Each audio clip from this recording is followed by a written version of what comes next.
المظلومين الذين أذهب الله الغرس وسحره تكبيرا. اللهم صل على محمد وعلى محمد. سيما على حضور الله الذي لا يطفى وحجة الله التي لا تخفى على المشتهر والمهدي. اللهم صل على محمد وعلى محمد. ولحمة الداعين ولا أعدائهم وولي القضاء وإليهم مغاصب حقوقهم أجمعين في يوم ظلمهم إلى يوم الدين. أما بعد فقد قال الله سبحانه وتعالى في محكم كتابه الحكيم: هو الذي أرسل رسوله بالهدى ودين الحق ليظهره على الدين كله ولو كره المشركون. اللهم صل على محمد وعلى محمد. حضرت ام سلمہ رضی اللہ تعالی عنہا فرماتی ہے کہ محبوب خدا میرے حجرے میں تشریف لائے اور فرمایا: ام سلمہ دروازے کو بند کر دو اور دروازے پہ بیٹھ جاؤ اور کسی کو آنے نہ دو. ایسے میں استراحت فرماؤ. کچھ دیر میں دروازے پر ایک صدا ہوئے دستک. پہلے سن کر اور دیکھ کر کہا: شہزادے، لالا نے ابھی منع کیا کہ کسی کو آنے نہ دے. ابھی اتنا کہا تھا کہ محبوب خدا کی آواز ام سلمہ حسین کو آنے دے. سلمہ حسین کو آنے دے. پہلے دروازہ کھول دیا، حسین آئے. کبھی نے حسین کو باہوں پہ دھر اور پھر جو ہوئی وہ بیٹھ گئی. ذرا دیر گزری تھی کہ لالا نواز سے کوئی گفتگو ہوتے ہوتے میرے کانوں میں سسکیوں کی آواز، جیسے کوئی آہستہ آہستہ رو رہا. اور پھر دھیرے دھیرے سسکیاں تیز آواز کے گریے پہ بدلنا شروع. اور میں نے دیکھا کہ نواسے کو حسین کو سینے سے لپٹائے ہوئے رسول روتے گا. آوازیں جب گریے کی بڑھی اور میں قریب گئی تو میں نے کہا: اللہ کے رسول، خدا نہ رلائے کسی بات پر. کیوں روئے؟ کہا: ام سلمہ جبریل آئے تھے اور کہہ رہے تھے کہ میرا نواسا 3 شب و روز کا پیاسا پانا تھا. آپ کی آوازیں بلند ہو گئی. آغاز ہے فصل ادا کا. اور آپ کو معلوم ہے کہ یہ میرا دستور ہے، آغاز ہے فصل ازاں کا۔ سیدہ کو جیسے آپ کے آنسو پسند ہے، ایسے گریے کی بلند آوازیں بھی پسند ہیں۔ ام سلمہ، تیرا بچہ 3 شب و روز کا پیاسا مارا جائے گا۔ میں نے کہا پر اللہ کے محبوب یہ بات کب اور کہاں ہوگی؟ تو ام سلمہ یہ بات میدان کربلا کو، میں درمیان سے واقعے کی ترتیب کو الگ کر کے آپ کو سنا رہا ہوں۔ ام سلمہ کہتی ہے کہ میں نے عجیب عمل دیکھا اللہ کے محبوب کا کہ نواسے کے شکم سے پیراہن ہٹا دیا کرتا، بوسے دیتے جاتے ہیں اور روتے جاتے ہیں۔ کبھی گلے پہ بوسے دیتے ہیں روتے ہیں، کبھی بازوؤں پہ بوسے دیتے ہیں اور روتے ہیں، کبھی شکم پہ بوسے دیتے ہیں اور روتے ہیں، کبھی آرزو اور چہرے پہ بوسے دیتے ہیں اور روتے ہیں۔ میں نے کہا خدا کا دلہا ہے، حسین ابن علی کا فرش عزا بچھانے کے بعد عزاداری کے لیے آنے والوں اس فقرے کو تاریخ کے یاد رکھنا کہ ام سلمہ بی بی نے کہا خدا کا دلہا ہے، پہلے عجیب عمل دیکھا تو کہنے ام سلمہ جہاں جہاں تلواریں پڑے گی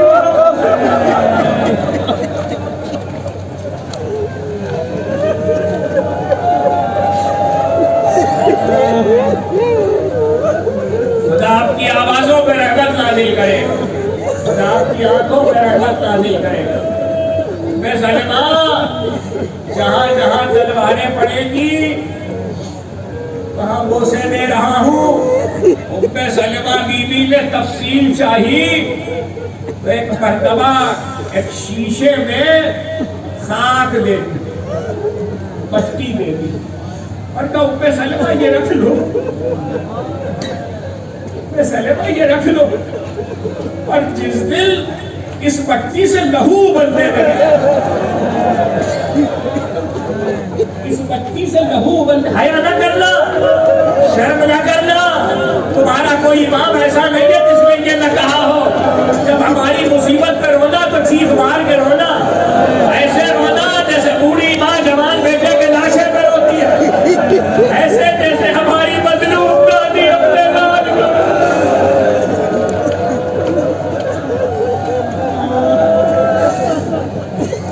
خدا آپ کی آوازوں پہ رحمت نازل کرے، خدا آپ کی آنکھوں پہ رحمت نازل کرے۔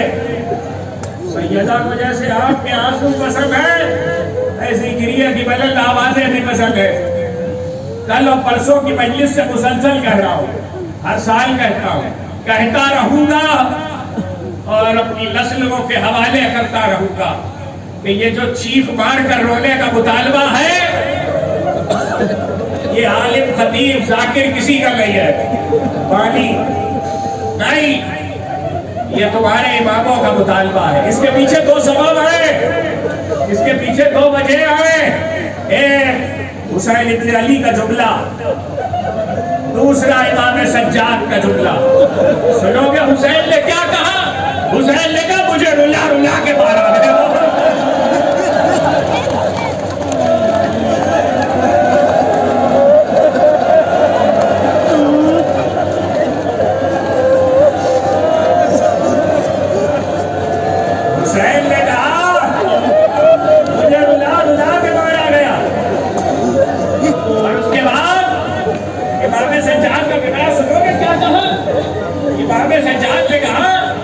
جب عاشور کے بعد ہمیں اسیر کر کے لے جایا گیا، رسل باندھ کے رسل بستہ اور پاپا زنجیر سلاسل کا گرفتار کر کے، امام سجاد کہتے راہ کوفہ و شام میں اگر کوئی ہم اسیروں میں سے گھٹ گھٹ کے بھی روتا تھا تو سر پہ تاثیر کا مارا جاتا۔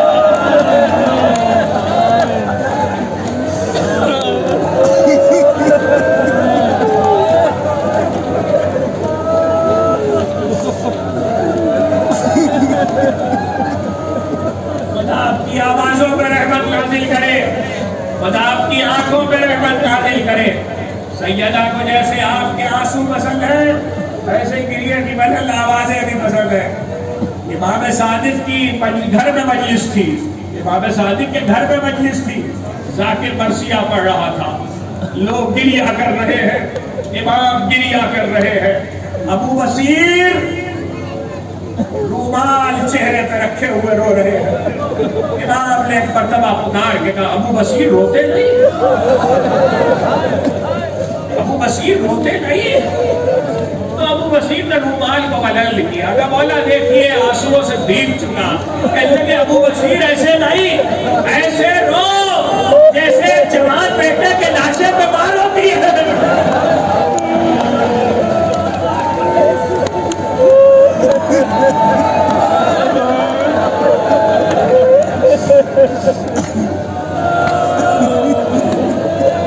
خدا آپ کی آوازوں میں رحمت نازل کرے, خدا آپ کی آنکھوں میں رحمت نازل کرے. ایک بار ام سلمہ یہ خاک رکھ لو, یہ جبریل دے رہے ہیں, یہ کربلا کی خاک ہے, یہ کربلا کی مٹی ہے.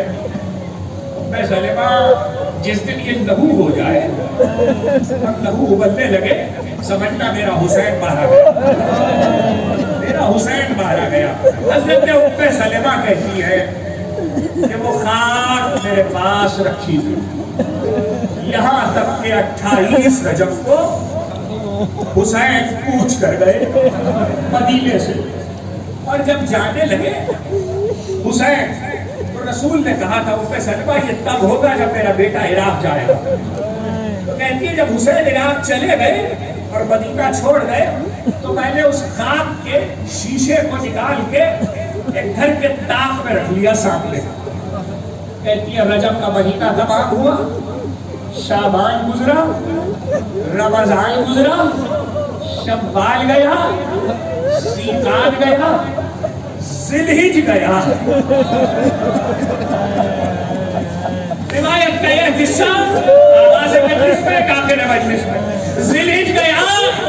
کہتی ہے جیسے محرم کا چاند طلوع ہوا تو نبی کے روضے پہ دیوالی تھی, سونا تھا. کہتی ہے دل گزرنا شروع ہوئے, عاشور کا دن تھا, محرم کی 10 تاریخ تھی, دوپہر کا وقت تھا, بس ذرا سا استراحت کو تھی, بستر پہ ہاتھوں پہ ہاتھ رکھ کے لیٹی تھی. کہتی ہے اچانک نبی سامنے آ گئے اور عالم یہ تھا کہ سر کھلا ہوا تھا, بازوؤں پہ خاک پڑی ہوئی تھی.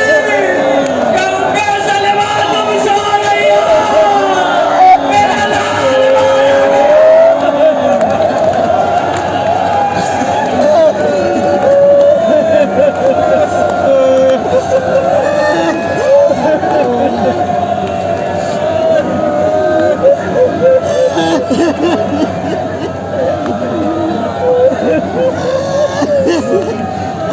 خدا آپ کی آوازوں پر رحمت نازل کرے, خدا آپ کی آنکھوں پر رحمت نازل کرے.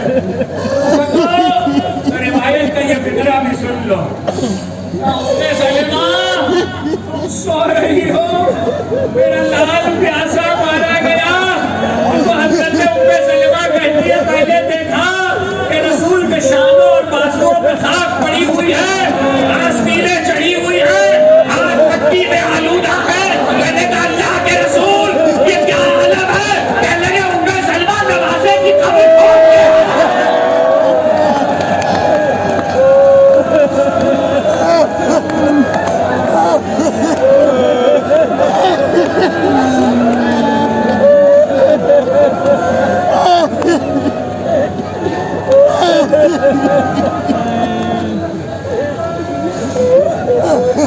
خدا آپ کی آوازوں پر رحمت نازل کرے, خدا آپ کی آنکھوں پر رحمت نازل کرے. خدا کو جیسے آپ کے آنسو پسند ہیں ایسے گریہ کی بدل آوازیں بھی پسند ہیں. عزاداروں ان آنسوؤں کو یاد رکھنا. ان پہ رات کا رات آشا ہے برا ساتھ میں, ان پہ کبھی قصت نہ کرنا, ان پہ کبھی مخالف نہ کرنا. یہ کسی کا حق ہے, یہ کسی رکنے والے کا ساتھ دیا جا رہا ہے. نہ یاد رہے. میرا ایک فکرہ اس عاجز حقیر کا یاد رکھنا کہ جس محبوب سے اللہ نے ایک بیٹی کی مودت کا سوال کروایا، وہ بیٹی تم سے صرف ایک بات کا سوال ہی ہے، اے کوئی میرے بچے پر ہونے والا، اے کوئی میرے لال آج بھی کہا، صبح بھی کہا، پھر میں سادات میں بھی کہتا رہا، میں نہیں سنا وہ بھی سن لے، آپ سے بھی کہہ رہا ہوں. بس اتنا فرض یاد رکھنا کہ ازاخانے دروازے کھل چکے، علم استادہ ہو چکے، شہر نشینیں سج چکی، تعزیے رکھے جا چکے، سبیلیں رکھی جا چکی. بس اتنا کرنا میرے دوستو، کہیں ازادار مل جائے تو بازو پکڑ کے اتنا کہہ دینا، امام بارگاہ پہ حسین کی ماں آ چکی ہے.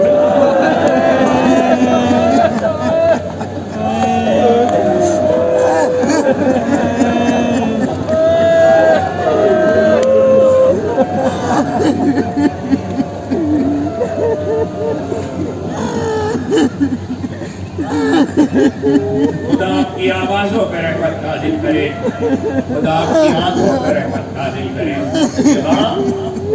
یہ اس کا غم ہے محبوب الہی کا نواسا ہے، یہ غم اس کا غم ہے جو ملیت مصطفیٰ پر فائز ہے، یہ غم اس کا غم ہے کہ جسے بہت عزیز رکھتے تھے رسول. اور یہ حسین ابن علی کا کربلا میں آ کر اس صحرا میں توحید کی بقا کا اہتمام اور دین الہی کی بنیادوں کی استواری اور استحکام، اس کو زمانہ یاد رکھے. اس لیے کہ فاطمہ کا لال اگر گھر چھوڑ کے چلا ہے، نبی کی قبر کو چھوڑ کر چلا ہے، لانا کے جوار سے دور ہو رہا ہے، ماں کی قبر سے دور ہو رہے ہیں، تو یہ کہتے تو چلے نانا تمہارا نواسا آوارہ وطن ہوگا. اماں سے یہ کہہ کے چلے، اماں اب چراغ جلانے لاؤ، اب چراغ جلانے لاؤ. مگر حسین مکے سے جب نکلے تو یہ کہتے ہوئے چلے، انکانا دینو محمد لم یستقب الا بقتلی فیا سیوف و خزیلی. اگر مصطفیٰ کا دین میرے قتل کے بغیر نہیں بچ سکتا تو اے تلوارو آؤ آؤ اور مجھے ٹکڑے ٹکڑے کرنا. یہ کہتے ہوئے نکلے. میں نے سورہ مبارکہ صف 7واں سورہ ایک آیت اس لحاظ سے آیت شہرت رکھتی ہے کہ ایک ٹکڑے کے رد و بدل سے 3 مقام پر اور یکساں طریقے سے 2 مقام پر ہوتا ہے. سورہ فتح میں بھی ہے، سورہ توبہ بھی تمہید ہے، مشرق عنوان کا تعارف ہے. ظاہر لفظ کے درجے کو محفوظ کیجیے. هو الذی ارسل رسولہ بالہدی ودین الحق. وہ اللہ کہ جس نے اپنے رسول کو بھیجا بالہدی، ہدایت کے ساتھ، محبوب کو بھیجا، رسول کو بھیجا ہدایت کے ساتھ، اور صرف ہدایت کے ساتھ ودین الحق، اور دین حق کے ساتھ. لِيُظْهِرَهُ عَلَى الدِّينِ كُلِّهِ، تاکہ ہر دین پر یہ دین غالب آئے. اور یہاں پر جو لفظ دین کا استعمال ہے اسی کی طرف توجہ مبذول ہے. یہ دین غالب آ جائے. بھلا وہ کرے ہم مشرکون، شرک کرنے والے برا سمجھتے تو سمجھتے ہیں. اعلان ذات احدیت یہ ہے کہ اس نے رسول کو بھیجا ہے دو چیزوں کے ساتھ. ایک خدا ہے، ہدایت ہے، اور ایک دین. اور دین کی صفت یہ ہے کہ وہ حق.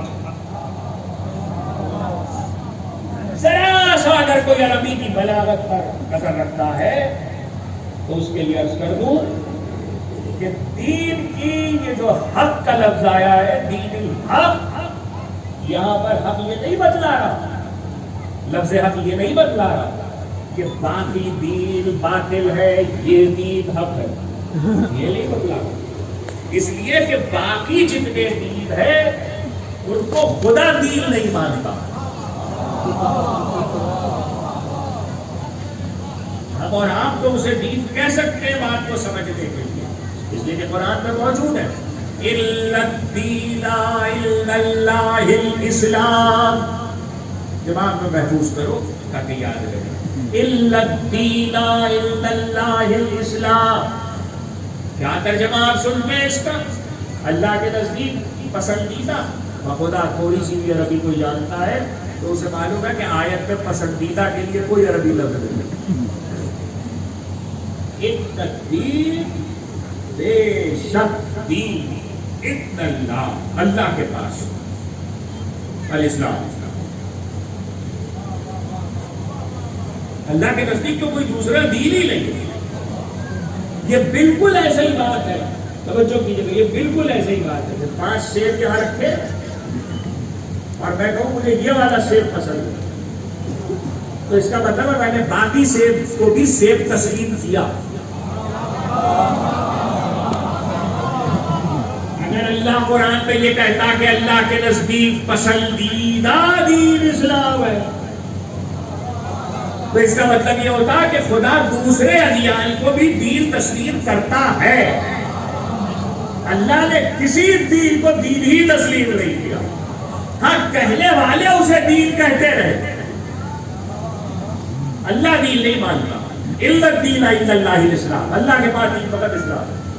اور جب اسلام ہے تو ایک دین ہے، اور اس ایک دین کی کوالٹی اور خصوصیت یہ ہے کہ وہ حق ہے.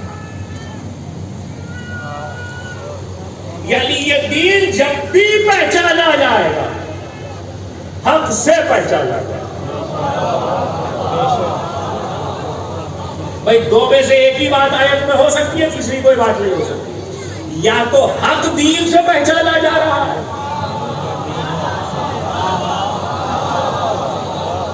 یا دین حق سے پہچانا جا رہا ہے. اگر یہاں پر دین ایڈجیکٹو ہو، صفت ہو، اور حق موصوف ہو تو حق دین سے پہچانا جائے گا.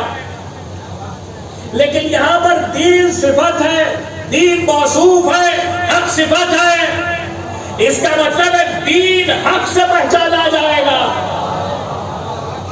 اب اگر میں حق ہی نہیں پہچانتا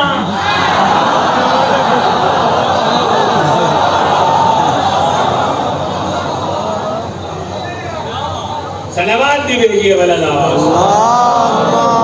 صلی علی محمد و آل محمد.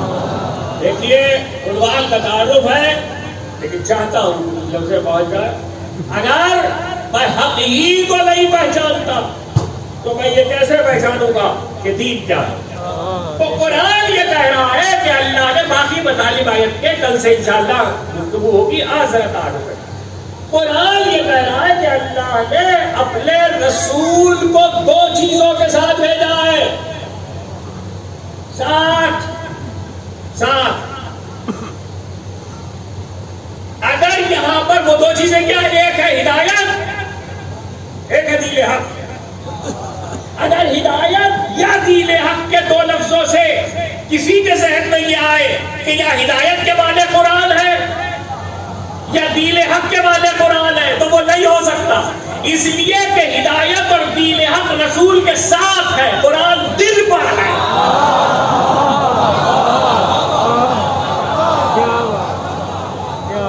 یہ معیت سمجھنا ضروری ہے، ساتھ بھیجا۔ تو اب سوال یہ ہے کہ دین حق کے ساتھ بھیجا اور ہدایت کے ساتھ بھیجا، تو کیا میرا فریضہ نہیں ہے آیت کو پڑھنے کے بعد ایک کلمہ گو ہونے کی حیثیت سے، ایک قرآن کا پڑھنے والا ہونے کی حیثیت سے، کہ میں یہ تلاش کروں کہ رسول کے ساتھ جو ہدایت بھیجی ہے وہ کیا ہے، اور رسول کے ساتھ جو دین حق بھیجا ہے وہ کیا ہے؟ ہو سکتا ہے کہ مجھ جیسے کسی جاہل کے پیش نظر یہ ہو کہ دین حق سے مراد یہ پورا دین، نظام، سسٹم ہے اسلام۔ ہو سکتا ہے ایک معنی یہ بھی ہو، یا میں یہ سمجھے، اور ہو سکتا ہے یہی صحیح ہو، میں غلطی پر ہوں۔ یعنی اگر میں آپ سے کہوں دین کہا کہ نماز، روزہ، حج، زکات، مگر دین کا ایک مسئلہ یہ ہے کہ دین میں اصول پہلے ہوتے ہیں، فروع بعد میں ہوتے ہیں۔ اچھا، اس میں مسلک کی بحث بھی نہیں ہوتی، اس میں مسلک کی بحث نہیں، تمام مسالک میں یہ بات کہہ رہے ہیں اصول پہلے ہوگا، فروع بعد ہوگا۔ تو اب سوال یہ ہے کہ دین کیا ہے، اور دین کے ساتھ ہے حق۔ تو دیکھیے 1400 سال پہلے نازل ہونے والا قلب رسول پر قرآن، اور قرآن میں یہ آیت کہ اللہ نے اپنے رسول کو ہدایت اور دین حق کے ساتھ بھیجا ہے۔ 1400 سال کا سفر طے کرتے ہوئے قرآن کو پڑھتے پڑھتے آج اگر 14 اور 1300 سال کے سفر میں ہم یہاں تک پہنچے، توجہ، ہم یہاں تک پہنچے اور ہمیں حکیم الامت، شاعر مشرق حضرت علامہ اقبال رحمت اللہ تعالی علیہ، اگست کا مہینہ ہے نا، اسی مہینے میں یہ مملکت وجود میں آئی، خدا جلا حضرت قائد اعظم رحمت اللہ تعالی علیہ اور حضرت علامہ اقبال کی روح پر رحمت نازل کرے۔ ایک نے خواب دیکھا، تصور پیش کیا ہے، ایک نے اسے کر دکھایا۔ علامہ اقبال نے پورا شعر بھی شاید اس وقت نہ پڑھوں، ایک مصرع میں ایک بات کہی، اور قرآن کو پڑھتے ہوئے 1300-1400 برس کا سفر کرتے ہوئے جب حضرت علامہ اقبال کا مصرع میرے سامنے آئے تو مجھے کچھ سوچنا پڑے گا نا۔ زندہ حق از قوت شبیریت،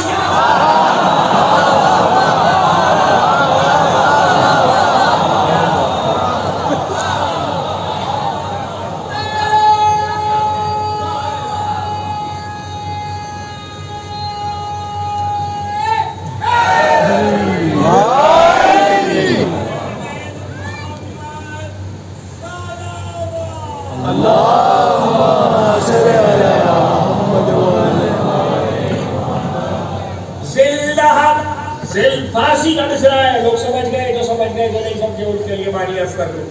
زندہ حق از قوت شبیر یس۔ اس سے پہلے کہ علامہ اقبال کے مصرع کا ترجمہ کروں، آپ سے یہ گزارش کرتا ہوں کہ آپ کے ذہن میں حق کے جو بھی معنی ہے وہ دوہرا لیجیے۔ آپ کے ذہن میں حق کے جو بھی معنی ہے اسے یاد کر لیجیے، اس کی فہرست بنا لیجیے، کیا کیا حق ہے۔ جب آپ کے ذہن میں حق کے معنی آ جائے